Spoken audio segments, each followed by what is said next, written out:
What if I told you that He Who Remains and the Council of Kangs were actually the true heroes of the Multiverse Saga, and that Loki, despite his massive heroic sacrifice, was actually the guy who accidentally unleashed the greatest threat the MCU has ever seen? The hype for Avengers Doomsday is literally off the charts right now, but the hidden truth of how we actually get there? It's all buried in the untold story of what really happened when Kang was banished to the quantum realm. Let's get right into it. We're covering 4 massive points today: the sacred isolation, the quantum escape, the Tony Stark protocol, and the God Emperor's arrival. We are going to break down the secret mechanics of Universe 616, Kang's ultimate master plan, the absolutely mind-blowing true origin of Tony Stark, and the terrifying future of the multiverse as realities start to violently collide. Starting off with the sacred isolation, we really need to understand the fundamental rules of Universe 616 and why it was deliberately hidden from the rest of reality. You know Universe 611 as the sacred timeline, but it isn't just one single straight line of time. It's actually a single universe containing multiple strands of time. Left to nature, these strands naturally branch out, hit that red line we saw at the TVA, and crash right through the barrier of their reality, creating a massive incursion with the wider multiverse. But He Who Remains? He took all those strands and strictly forced them into a parallel storyline. He enforced this to completely seclude Universe 611 and keep it totally hidden from the destructive intentions of his variants, the Council of Kangs. So why exactly was the Council gunning for 616 in the first place? Well, they absolutely hated the 616 native Kang. He was brutal, he didn't play well with others, and he was actively advocating for destroying entire realities. So they banished him to the quantum realm. With him locked away where they thought he couldn't escape, the Council planned to just oversee his universe themselves, fully intending to eventually wipe this unmanageable timeline entirely out of existence. But their absolute biggest reason for wanting to prune 616? It actually gave birth to the greatest multiversal threat imaginable. This gives us a massive core conflict between the variants. The Council of Kangs wanted passive management, just letting the multiverse flow naturally and stomping out threats only as they popped up. But Kang the Conqueror, he foresaw the death of the multiverse. He knew that passive approach was a literal death sentence for reality. So he pushed for strict authoritarian rule, basically stripping away free will entirely just to keep things intact. Which brings us to the quantum escape.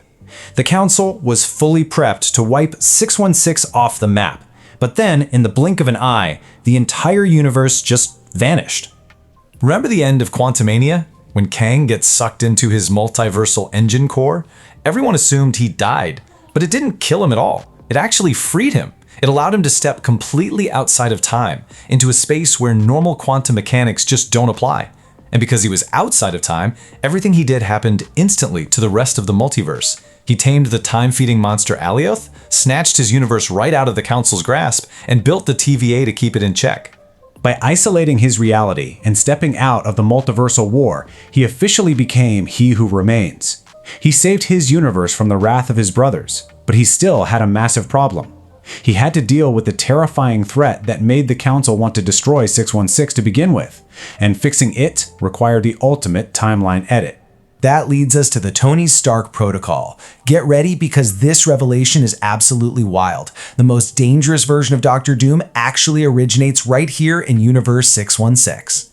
In a natural, untampered timeline, a brilliant kid was destined to be born in Latveria as Victor Von Doom. His sheer genius, his obsession with control, and his eventual discovery of time travel were always going to lead him to conquer the multiverse as God Emperor Doom. That is the threat that terrified everyone. So to stop him before he even started, He Who Remains pulled off the most significant edit in MCU history. He engineered a tragedy, causing Maria and Howard Stark to suffer a miscarriage, which perfectly positioned them to adopt a newborn from Latveria, a child they renamed Tony Stark. Think about how genius this is. By raising the child in a family of hardcore scientists, Tony was effectively neutered. He was raised to rely entirely on science and tech, completely dismissing magic. He was actively blocked from ever learning the mystic arts, which is the exact thing he would have needed to conquer the multiverse. Tony still had that deep craving to build a suit of armor around the world to protect it, but he lacked the magical discipline that turns Doctor Doom into a god-level tyrant. It is literally a masterstroke of manipulation. Tony Stark still invents time travel, just like Doom would have. He Who Remains absolutely needed that to happen to maintain the TVA and his own existence. But thanks to his upbringing, Tony never goes full tyrant. He serves perfectly as an unknowing, necessary pawn in Kang's massive game of chess. Moving on to the God Emperor's arrival, because that incredible safeguard, it is completely destroyed now. Sylvie killed He Who Remains outside of time, unraveling the entire protective barrier. Because these events happened at the end of time, the fallout was instantaneous everywhere else. The exact second Sylvie plunged her blade into He Who Remains, the system shattered. Loki made his incredible heroic sacrifice to grab the dying branches and ascend to the multiversal throne. But doing that instantly plugged Universe 616 right back into the wider multiverse. For the Council of Kangs, who had no idea where 616 was for eons, this universe just violently blipped back onto their radar, and they are panicking. Without the TVA enforcing that strict storyline, the true Victor Von Doom can finally emerge. The timeline where the Starks never adopt him, the timeline where he grows up in Latveria, masters the mystic arts, and fully embraces his destiny is now flourishing. The Council's guard is completely down, reeling from the sudden return of 616. And right into this chaos steps Dr. Doom, ready to bring his own twisted, absolute order to a fracturing multiverse. The original Kang Dynasty plot wasn't abandoned, it is directly evolving into Doomsday. Picture this for the opening sequence of Avengers Doomsday. The Council of Kangs is scrambling, trying to figure out how to handle 616 suddenly re-emerging. But before they can even launch an attack, Dr. Doom arrives. He completely annihilates the entire council, brutally taking Kang's place as the supreme multiversal threat, asserting absolute dominance while realities are violently colliding all around them.